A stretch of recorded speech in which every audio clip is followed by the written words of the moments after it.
Hello everyone. Today let us discuss about relation between electric current and drift velocity. And we will also derive Ohm's law and show that the relation between V and I, that is V is proportional to I, whereas V is equal to I into R, that is a constant. And we also derive resistivity in terms of relaxation time and electron density. So all these topics we will discuss in this video. In my previous videos, I have already explained about drift velocity, relaxation time, and I have also explained about electron density, current density. All the new terms of this chapter I have already explained in the previous videos. In the present video, what we will do, we will see the relationship between electric current and drift velocity. And we will also show that V is proportional to I, and also that is Ohm's law. And we will also derive resistivity in terms of relaxation time and electron density. So let's start. Here we have taken a conductor. This is the conductor, and this conductor, it has a length of L. It has a length of L, and it has a area of cross section is this much, that is capital A, and it is connected to a potential difference. It is connected to a potential difference, that is battery, that is V, and conventional current direction is always from positive terminal to the negative terminal. So current flows in this direction like this, and comes like this. That is the conventional current direction, whereas electrons will flow opposite to the conventional current direction. That is, electrons will flow from negative terminal of the battery to positive terminal, that is in this direction. You can see inside these are all electrons, which I am showing with the red color. So these are all electrons. Being negatively charged particles, they are attracted towards the positive terminal of the battery. So electrons will move like this, whereas conventional current direction is opposite like this. So this is the conductor, the figure of the conductor which we have taken here. The conductor is this one of length L and cross-sectional area A. Because of the voltage applied, there is an electric field E, which I have shown here. That is the electric field E, and the remaining terms already I have explained. Without wasting much time, let's go further. And then here, let us prove what all we are going to do here is, we will see the relation between electric current and drift velocity, and we will also derive Ohm's law. 3 topics we will cover in this video. First topic is electric current and drift velocity. Second, we will derive Ohm's law. Third, we will derive resistivity, that is in terms of relaxation time. Relaxation time means tau, and electron density N. Relaxation time means time between 2 successive collisions, which already I explained in the previous video. And N is the electron density. Electron density means number of electrons per unit volume. Let's start. Let us take the potential difference V applied across the conductor of length L and uniform cross section area A. Already I have explained you the previous page. The figure was there, so you can see here. This is that length of the conductor is L and cross sectional area is A, and we have applied a potential of V here. So this is what we have done for the conductor, and then this is what we have explained here. Then the electric field E is set up inside the conductor, and we know the relationship between electric field and potential. E is equal to potential divided by L length. Let it be equation number 1. So under the influence of field E bar, the free electrons begin to drift in the opposite direction to E bar with an average drift velocity Vd.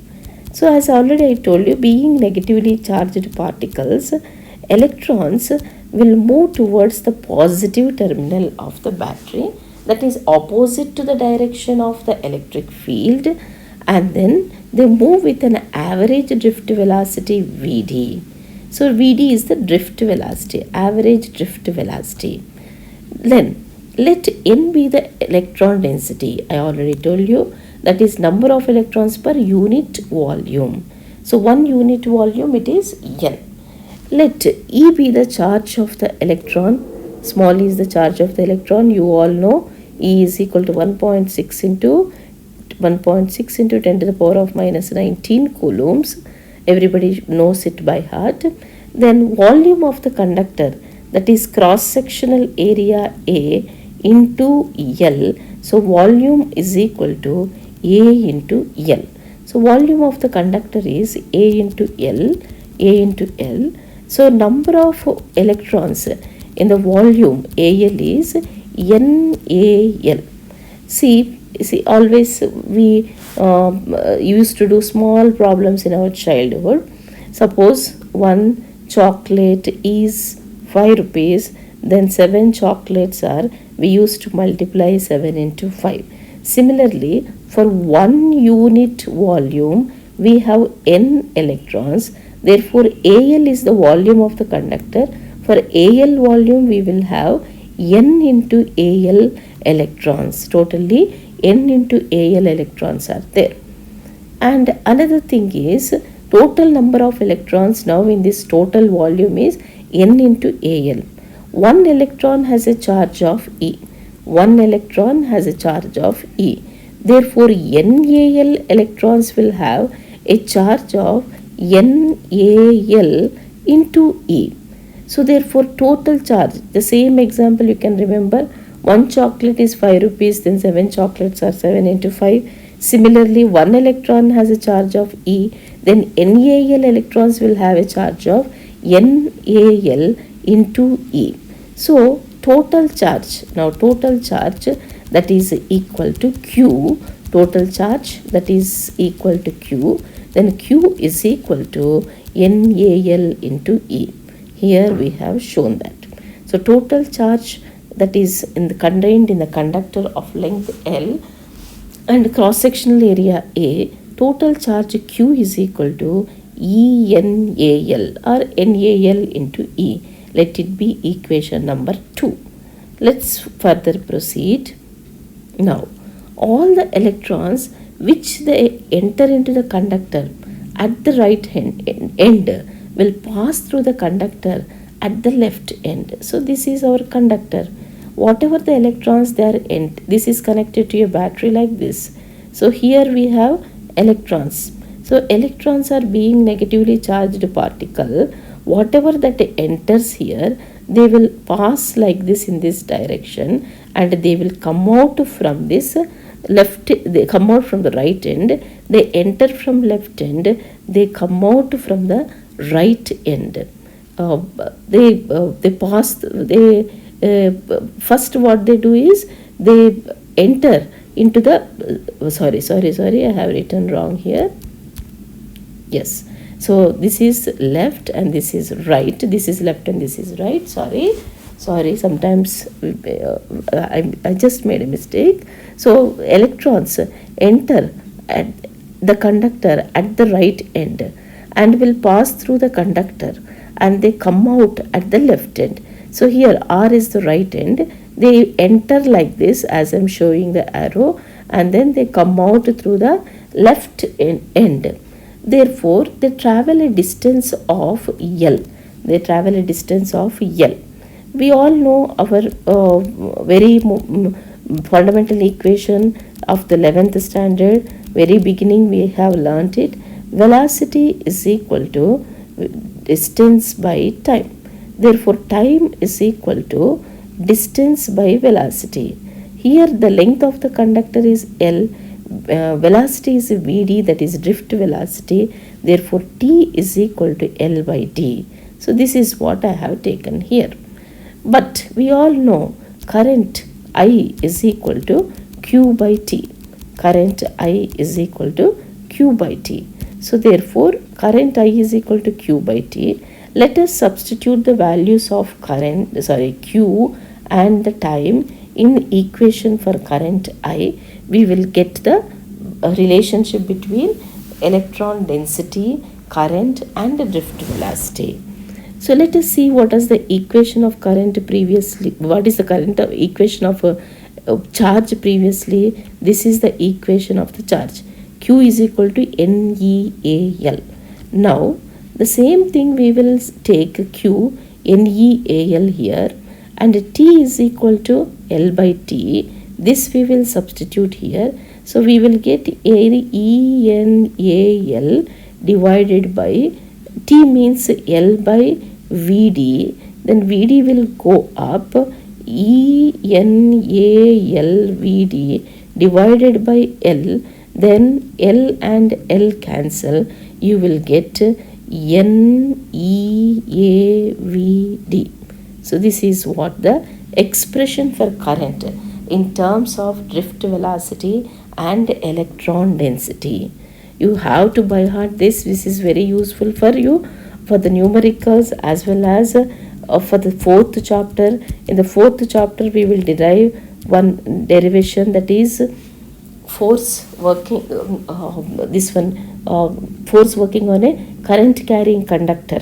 There also we need this formula. So I is equal to NEAVD. So you have to by heart this formula.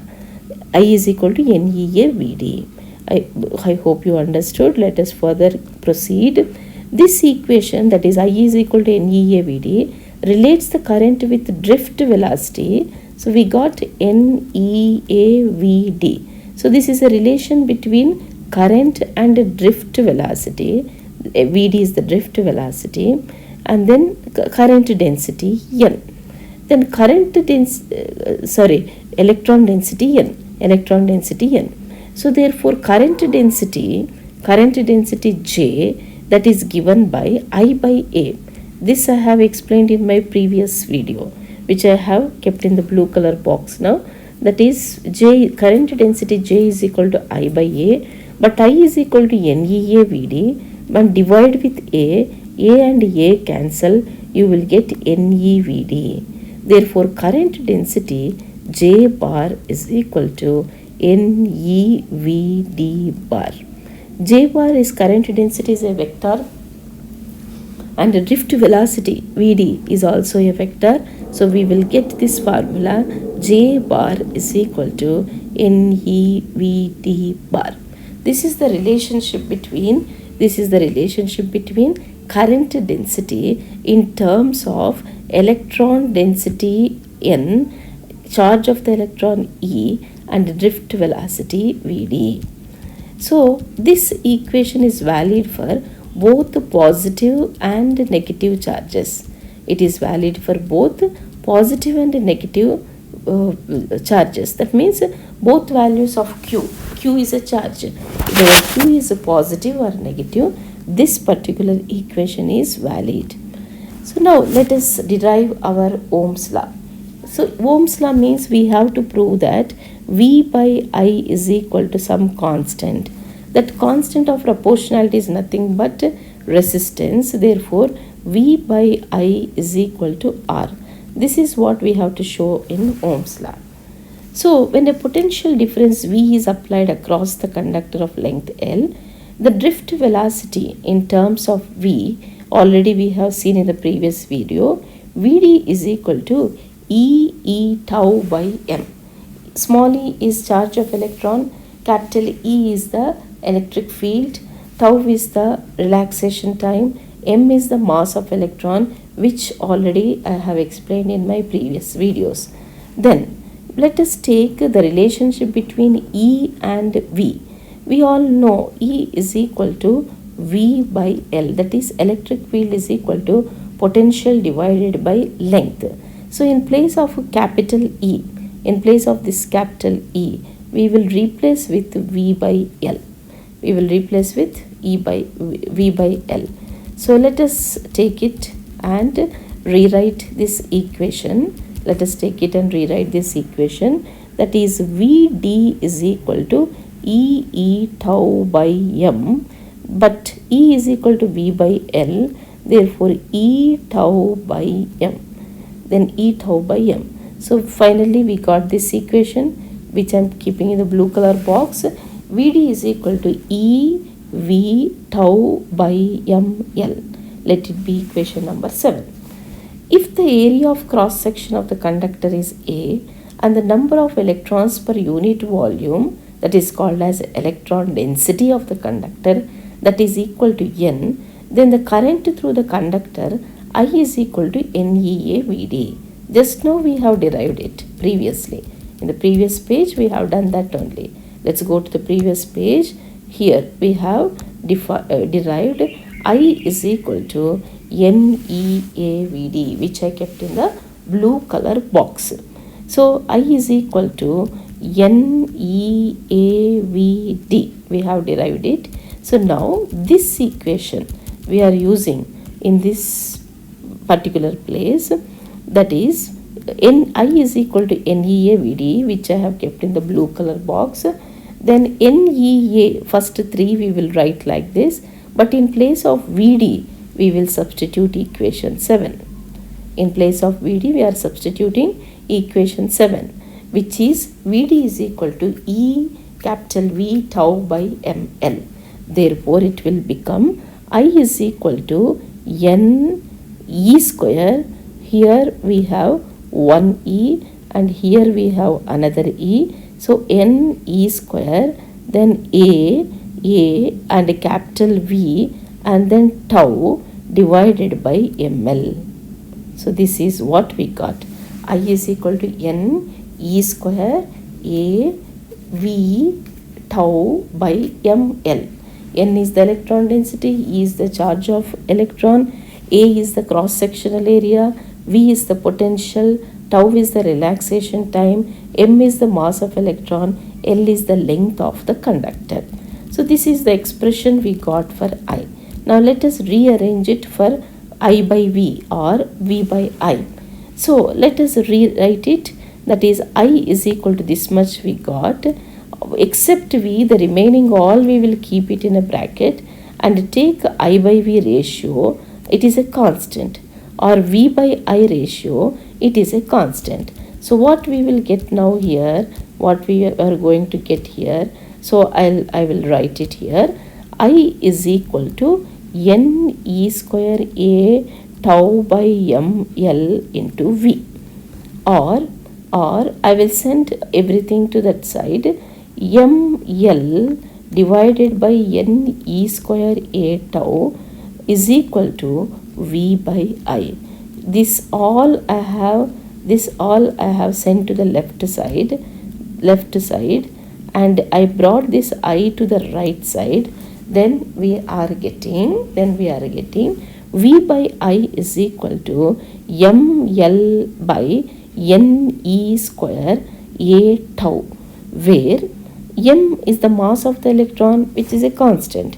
L, so one by one we will see. M is the mass of the electron, a constant. L, length of the conductor, which we took as a constant value. N, electron density for a given conductor, is constant. E, charge of the electron, is a constant. A, cross-sectional area of the conductor, it is also a constant. Tau, relaxation time, it is also a constant. When all are constants, V by I is equal to constant. So it is a constant. When all are constants, V by I is equal to constant. For that constant, we have taken as capital R. So R is equal to, which I am keeping in the green color box, R is equal to ML by NE square A tau. NE square A tau. From this we have concluded that the ratio of V by I is a constant. V by I is a constant, matlab it's nothing but Ohm's law. It's nothing but Ohm's law. So Ohm's law is proved here, that is V by I that is the ratio between current and voltage, is a constant. Let us further proceed and prove resistivity in terms of relaxation time and electron density. So let R be the resistance of the conductor, and conductor has a length L. I told you many times, a length L, and it has a cross sectional area capital A, and it is connected to a potential V, and there is an electric field E developed, and this is all about the introduction which we have talked many times. And then we all know, already I told in my previous videos, R is directly proportional to L, R is inversely proportional to A, R is equal to rho L by A, where rho is a constant of proportionality called as resistance. But R value just now we got in the previous derivation, that is ml by ne square tau A. ml by ne square tau A. This is equation number 11. So equation 10 is also R, and equation 11 is also R. So which I am showing, that is yellow color one, yellow color one, this is also R, and the green color one, that is also R, which I have put yellow tick mark and a green tick mark. Both are resistance only. Therefore we will equate equations 10 and 11 because both are representing resistance only. So we can equate both of them. Once we equate both of them, we are getting this equation, rho L by A is equal to ml by ne square tau A. And what happens here, both the sides A and A cancel, L and L cancel, remaining is rho is equal to m divided by ne square tau. This is the derivation we want, which I have kept in the blue color box. Rho is equal to m by ne square tau, equation number 12. So here we have expressed, that is resistivity in terms of resistivity, we have expressed in terms of relaxation time and electron density, and also we have mass of the electron and charge of the electron are there in this equation. So finally our conclusion is rho resistivity is equal to m divided by ne square tau. So this derivation is important, children. We get it in the board exam as a direct derivation and also for the numericals. It's very important. I have seen it in some of the old question papers. So learn this derivation carefully. So clearly we can see here rho, that is resistivity, it is not depending on dimensions. That means there is no area here. You know the equation of rho is equal to m divided by ne square tau. Here there is no A, cross-sectional area is not there. Here we don't have L, that is length is also not there. That means rho does not depend on dimensions. Rho does not depend on dimensions. Then on what factors it depends? On what factors it depends? We have seen here, this is the formula. Rho is equal to m by ne square tau. Then on what factors it depends? It depends on the mainly n, that is number of electrons per unit volume, which is called as electron density, and also it is depending on tau, where tau is the relaxation time, that is the time between two successive collisions. So this is the derivation for rho in terms of electron density and relaxation time. Thank you for watching this video. We will come with other derivations and so many more numericals, expected numericals for the CET exams and for the NEET exam and also for JEE exams. So for all these entrance exams, I will come with some more numericals in the coming days with new videos, and also we will derive some more derivations of this third chapter. Until we meet in the next video, bye. God bless you all.